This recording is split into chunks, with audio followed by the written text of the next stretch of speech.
The Hoosiers competed against Penn State in their last away game of the season this past Saturday, but could they pull off a roaring upset against the Nittany Lions? We also have men's basketball action as the Hoosiers look to start off the season on the right foot as they took on the Bison of Howard University and the Spartans of USC Upstate. And just a week after announcing the World Series on national television, Joe Buck made his return to Bloomington. While in town, he sat down with our own Ben Heisler. So stay tuned for all this and more coming up on Hoosier Sports Night.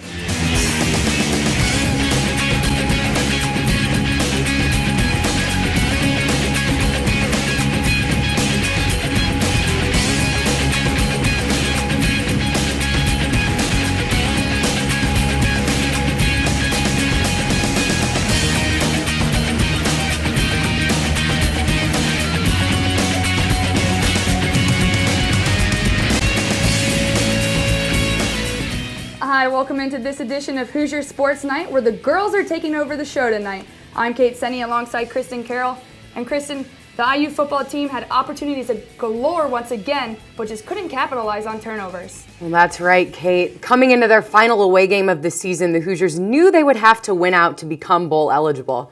The problem was they had never beaten Penn State in the short history of this Big Ten rivalry. Let's get to the highlights and see if this would be win number 1 for Bill Lynch and the Hoosiers.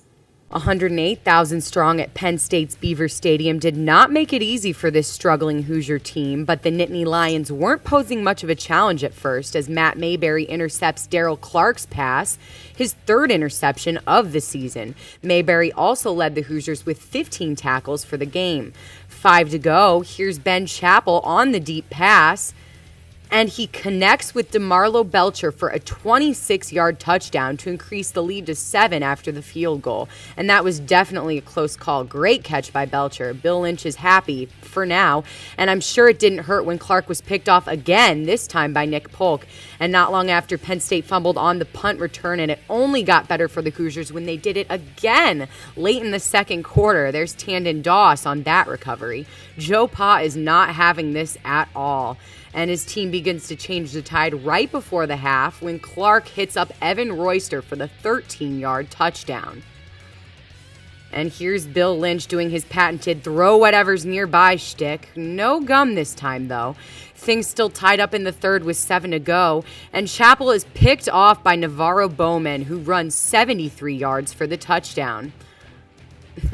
It's safe to say that Happy Valley is a little excited.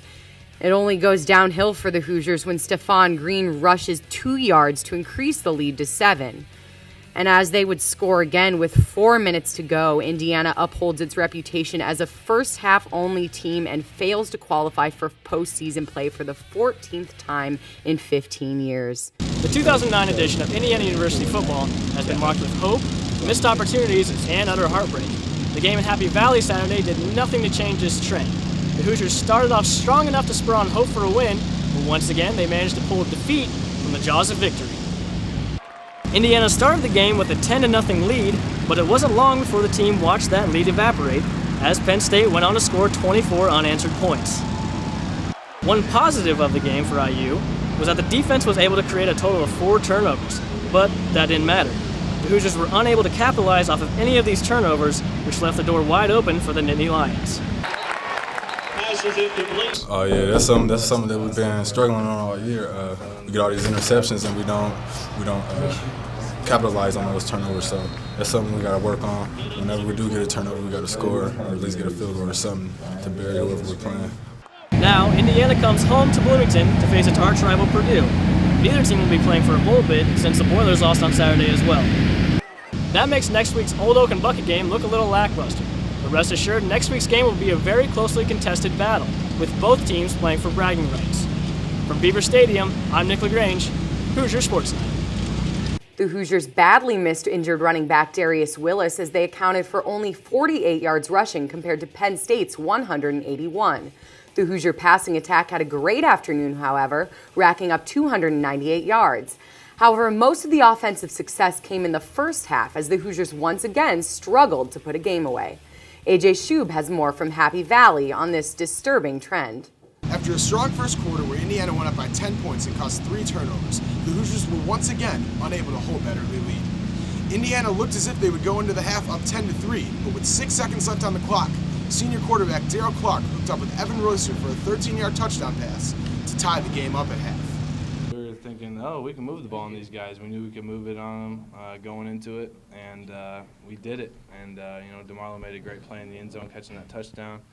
And, 10-0, no place you'd rather be. So just, got to continue to fight, which we did, and then just make the plays from there, which, we didn't do. Just came out hot. Had a lot of good plays that we've been practicing all week. It wasn't too much they were stopping us, we just wasn't executing. So they really couldn't stop us, we just wasn't executing our plays right. So after the first 10 points, we needed to execute our plays, but we weren't doing that. IU continued to struggle on offense, only scoring 7 points off of 4 first-half turnovers. That's very disappointing. I know that's one thing Coach has harped on since the beginning of the season, and it's one thing to say it, and to harp on and to coach it. But, Coach can't go out there and play. We got to execute as players. And, we win as a team, lose as a team, and, but offense, we got to hold up our part of the deal. And, when defense gets turnovers and plays hard like that, we have to come back and score. That's something that we've been struggling on all year.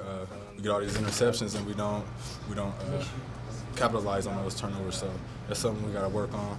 Whenever we do get a turnover, we got to score, or at least get a field goal or something to bury whoever we're playing. The Hoosiers would have liked to leave Happy Valley with a happy ending, but unfortunately, the second-half struggles that have plagued the team all season long were no exception today against Joe Pa and the 18th-ranked Nittany Lions. From Beaver Stadium, I'm AJ Schub, Hoosier Sports Night. Although the postseason is no longer an option for the Hoosiers, they still have one more game on their schedule, and this is no ordinary game as the Hoosiers will try to bring the bucket back to Bloomington when they take on Purdue. Our birthday boy Cody Sharrett caught up with the players after the Penn State game to see how they were feeling going into the Old Oaken Bucket game next week. With IU's dreams of a bowl game being crushed Saturday at Penn State, the Hoosiers look ahead to this week's Old Oaken Bucket game to salvage the season. Really, I'm going to prepare like I do every week, with it being Purdue and it being a big rival. Obviously, if you studied to film an hour, you're probably going to study 2. I think it's one of the best rivalries there is in sports, and I think this week, will be a really important week for us seniors, and the team for going into the next season. We got to get our payback from last year, so we'll be really excited. We'll come out and play hard. It's always important, especially for us to get that bucket back. And we lost it last year, but we're going to go out and play our hearts out and try to maintain the bucket or get the bucket back. The Hoosiers kick off against the Boilermakers at 3:30 at Memorial Stadium. From Beaver Stadium, I'm Cody Sharrett, Hoosier Sports 9. Coming up, we have full coverage of the Hoosiers' first 2 regular season basketball games from Assembly Hall. Will this young Indiana team be able to win these non-conference matchups?